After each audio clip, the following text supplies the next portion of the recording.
and the energy is the Death card. And for some of you, that brings a strong connection to a Scorpio person. It may be their sun, their moon, or their rising sign. It's a day where perhaps you're wrapping up some unfinished business. Maybe you want to put the past behind you. You're making some changes. You're letting go of something. There's the release, the surrender, or the relinquishing of something in order to improve or regenerate. For some of you, unfortunately, that may mean having to deal with some kind of emergency or crisis situation. And in some cases, this may even be surgery. But for others of you, this is just taking the opportunity to make some differences in how you operate. So you could be facing an opportunity or you could be facing a challenge. But either way, it drives up your survival instincts.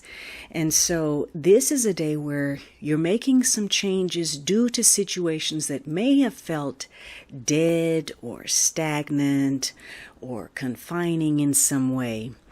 And it's a day where you want to take back your power. You want to have control over a situation.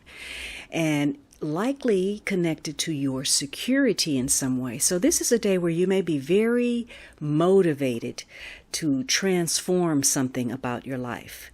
It may have to do with a relationship. Either you start one, or you end it, or you change it in some way. This is about being flexible, dealing with things that you didn't expect, and being ready to deal with those things. Some of you, it's hard to get on with the business of living because maybe you're stuck in the past or you're afraid of making changes.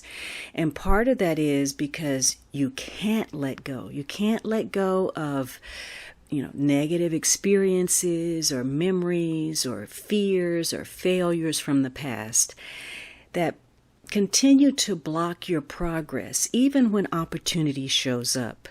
Some of you have become so efficient at closing off that now you feel like you don't need anyone, and you're not open to dialogue or settling differences.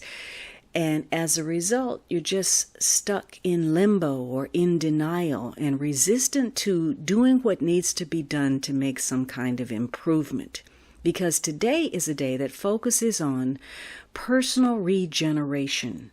And that may come about as a result of an ending that leads to a new beginning, whether that's positive or negative. For some of you, this change of status relates to getting married or getting divorced, starting a job or leaving one, starting a relationship or shutting it down. And a lot of it has to do with letting go of outdated modes of behavior and thinking. Now, the death has a strong tie to Pluto. And if you haven't read the article on my blog regarding Pluto, it's just entered the shadow period, which when Pluto turns retrograde, things can get a little bit messy, a little bit difficult, because you're dealing with the shadow part of self and others. And so there tends to be manipulative behavior, an undercurrent that's hard to define. So people don't generally act as their best self. But in spite of that, this is a day where, whether your focus is the material, the emotional, the physical, or the psychological, you have the power to overcome. And so this is a day to find a better way to handle some part of your life that isn't quite working as you'd like.